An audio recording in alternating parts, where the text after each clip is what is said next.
Assalamualaikum warahmatullahi wabarakatuh. Selamat pagi bagi teman-teman dan juga Pak Randy selaku dosen pengampu mata kuliah Komunikasi Sosial. Kami di sini dari kelompok 3 akan mempresentasikan materi mengenai komunikasi lintas budaya. Sebelum itu, perkenalkan saya Rahma Amalia dan rekan saya Nafisya Amirahadin. Saya Lintang Aji Purnomo. Saya Raihan Syukruf. Saya Anggina Maulina. Saya Intan Derwandari. Geser.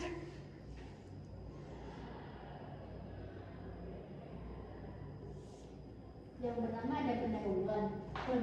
Globalisasi mempertemukan individu dengan latar belakang budaya, perbedaan dalam pendidikan bisnis, teknologi, dan sosial. Hal ini menunjukkan keterampilan komunikasi lintas budaya yang tidak hanya menyampaikan informasi, tetapi juga memahami, menafsirkan, dan menyesuaikan diri dengan perbedaan nilai, norma, serta bahasa.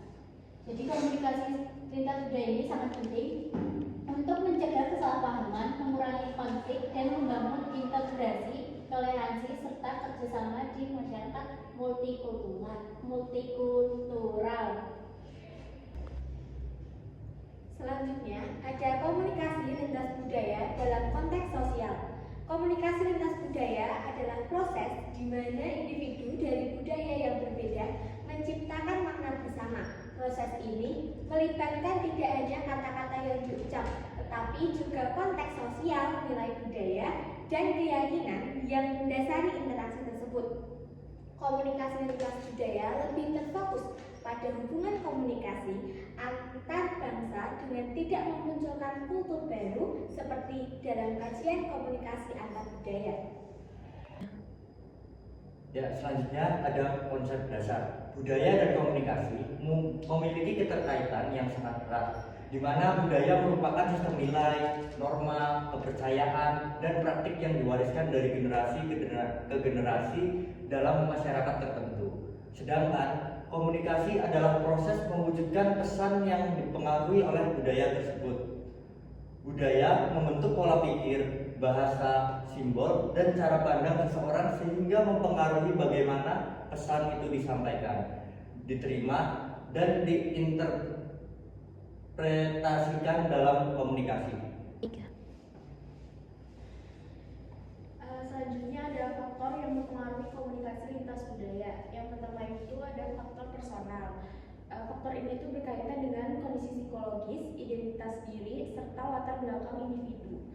Di faktor personal ini, yang pertama ada konsep diri, yaitu cara pandang individu terhadap dirinya sendiri. Yang kedua itu ada persepsi, cara individu menafsir realitas dan informasi yang diterima. Yang ketiga ada motivasi, yaitu dorongan untuk menjalin komunikasi dengan orang dan budaya lain. Yang keempat ada nilai dan keyakinan. Sistem kepercayaan yang dipegang individu, hal ini membentuk pola pikir dan cara berkomunikasi. Yang terakhir ada pengalaman, yaitu latar belakang interaksi yang pernah dialami seseorang. Faktor yang kedua itu ada hubungan antar pribadi. Di sini, faktor ini menekankan pentingnya sikap dan keterampilan sosial. Beberapa hal yang termasuk faktor hubungan antar pribadi yaitu yang pertama ada kualitas hubungan. Kualitas hubungan yaitu sejauh mana hubungan yang terjalin dilandasi rasa saling percaya karena hubungan baik mempermudah komunikasi. Yang kedua ada keterbukaan. Kesediaan untuk menerima perbedaan dan mendengarkan sudut pandang orang lain. Faktor yang ketiga ada faktor sosial, yaitu yang pertama ada norma sosial. Norma berkaitan dengan aturan-aturan yang berlaku dalam masyarakat. Di sini norma menentukan perilaku komunikasi yang pantas atau tidak pantas. Yang kedua ada peran sosial, yaitu tanggung jawab dan harapan yang melekat pada individu. Yang selanjutnya ada hambatan dalam melakukan komunikasi lintas budaya. Yang pertama ada bahasa. Seperti yang kita ketahui bahwa di Indonesia sendiri memiliki bahasa nasional atau bahasa persatuan, yaitu bahasa Indonesia. Namun di Indonesia sendiri memiliki banyak bahasa yang lain seperti bahasa daerah, dan tidak menutup kemungkinan bahwa masih banyak individu yang belum sepenuhnya menggunakan bahasa Indonesia dalam kehidupan sehari-harinya. Biasanya menggunakan bahasa daerah seperti bahasa Jawa atau bahasa yang lainnya gitu. Nah, dengan adanya perbedaan budaya ini, apabila adanya komunikasi lintas budaya atau antar budaya itu nanti akan menjadi salah satu hambatan karena keduanya ini memiliki bahasa yang berbeda, dan bahasa ini menjadi salah satu hambatan yang paling besar dalam melakukan komunikasi lintas budaya. Untuk yang selanjutnya ada norma sosial dan nilai budaya. Di Indonesia sendiri kita itu kan memiliki banyak suku, ras, begitu ya. Nah, dalam suku, agama, dan ras dan sebagainya itu kan tentunya memiliki norma sosial dan budayanya masing-masing pada setiap daerahnya. Contohnya, kalau misalkan orang Jawa itu berbicara, biasanya kan akan menggunakan bahasa yang lebih sopan, kemudian tidak langsung pada inti, biasanya kayak bahasa-bahasa terlebih dahulu. Tapi kalau misalkan di daerah yang perkotaan besar gitu, kayak misalkan Jakarta atau Bali, itu cenderung bahasanya ini lebih santai gitu, nggak formal. Jadi bisa dianggap kurang sopan kalau misalkan orang Jakarta ketemu sama orang Jawa gitu kan, nanti kan keduanya berinteraksi, terus nanti karena adanya perbedaan norma sosial ini akan menimbulkan suatu pertikaian gitu, kayak karena merasa berbeda dalam melakukan komunikasi tadi. Nah, yang selanjutnya ada perbedaan dalam cara berpikir dan melihat dunia. Di Indonesia sendiri, masyarakat itu kan terbagi dua, yang sudah mengikuti arus modernisasi dan juga yang masih tradisional. Seperti di daerah-daerah yang masih terpencil itu biasanya masih mengikuti norma tradisional, kayak perempuan itu terkadang tidak dibebaskan untuk berbicara lebih banyak atau menyuarakan pendapatnya. Sementara di kota-kota besar itu biasanya perempuan itu cenderung lebih bebas untuk menyuarakan pendapatnya. Nah, selanjutnya ada stereotip dan prasangka. Nah, stereotip ini muncul karena kesalahpahaman budaya. Contohnya seperti masyarakat yang menganggap bahwa orang Jawa ini kalau misalkan berbicara itu cenderung lebih sopan gitu, sementara orang Batak itu kalau misalkan berbicara itu cenderung menggunakan bahasa yang lebih kasar atau lebih keras.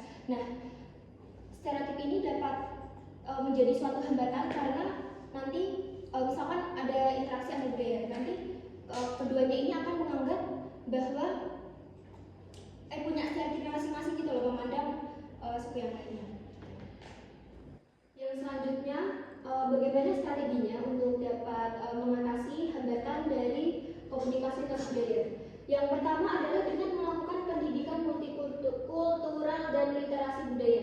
Dengan memasukkan pendidikan multikultural ke dalam kurikulum siswa, nantinya siswa itu dapat lebih mengerti gitu tentang perbedaan yang ada. Jadi nggak hanya sebatas teori saja, nanti siswa itu dapat belajar lebih dini untuk dapat menghargai perbedaan budaya gitu.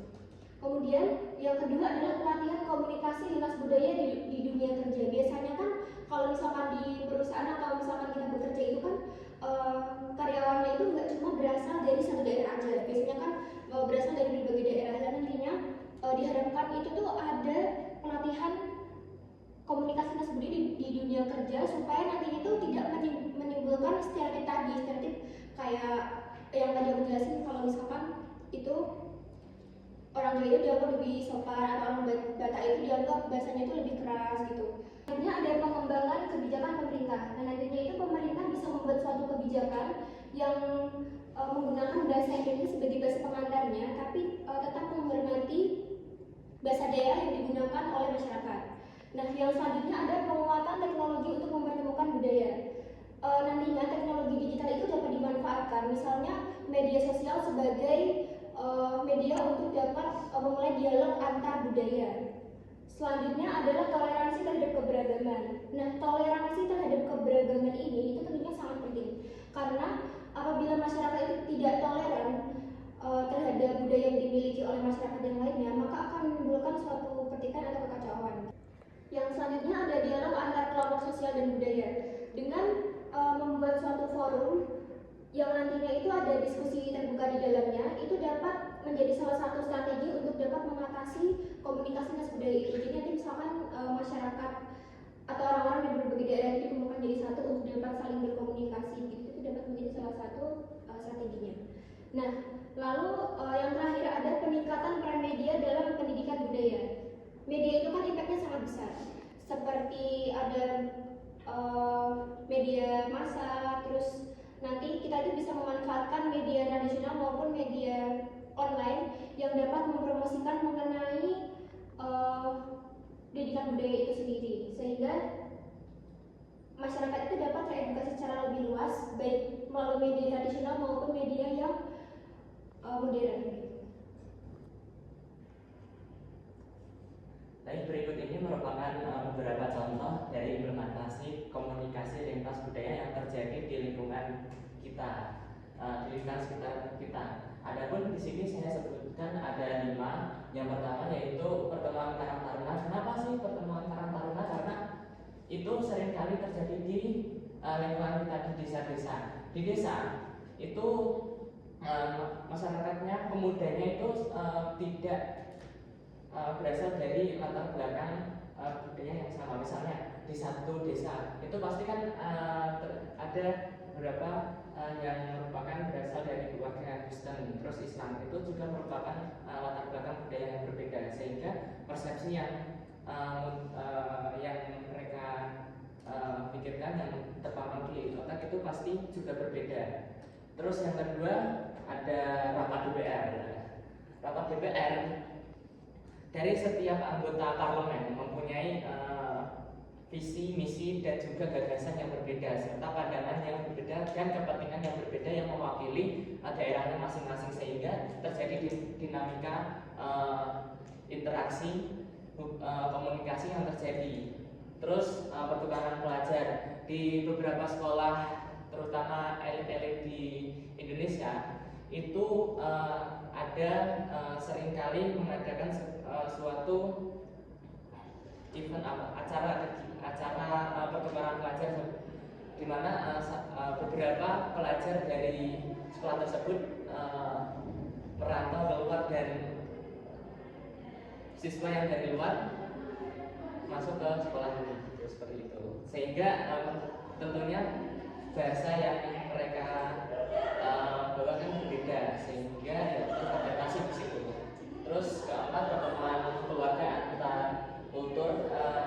Di sini yang saya maksud adalah ketika sebuah keluarga besar di mana salah seorang anggota keluarganya sudah lama merantau keluar kota, keluar negeri, maka ketika ia pulang ke daerahnya, ke daerah asalnya, maka seringkali terjadi sedikit perubahan dari si orang yang sudah merantau tersebut, baik dari segi budaya maupun bahasa, sehingga itu juga merupakan salah satu contoh dari implementasi komunikasi lintas budaya. Terus yang kelima ada tim project bisnis. Di sini yang saya maksud adalah ketika suatu bisnis dijalankan, maka kepentingan yang dibawa dari setiap anggota itu pasti berbeda, sehingga komunikasi yang berjalan juga pasti ada hambatan-hambatan terkait dengan budaya dari masing-masing anggota, terusan persepsi, terusan pemikiran dari masing-masing anggota juga berbeda. Seperti itu. Baik, berikut ini merupakan simpulan. Komunikasi lintas budaya pada dasarnya merupakan interaksi yang terjadi antara individu maupun kelompok yang berasal dari latar belakang daerah, budaya, bahasa yang berbeda, yang masing-masing itu bertujuan untuk meraih suatu kesepakatan yang saling menguntungkan gitu. Meski seringkali terjadi banyak tantangan maupun hambatan, namun melalui metode-metode komunikasi yang tepat, perbedaan budaya, bahasa, hingga pemahaman yang berbeda ini pasti bisa untuk diatasi. Baik, itu tadi adalah presentasi dari kami kelompok 3, dan berikut adalah referensi yang kami gunakan. Kurang lebihnya mohon maaf. Wassalamualaikum warahmatullahi wabarakatuh.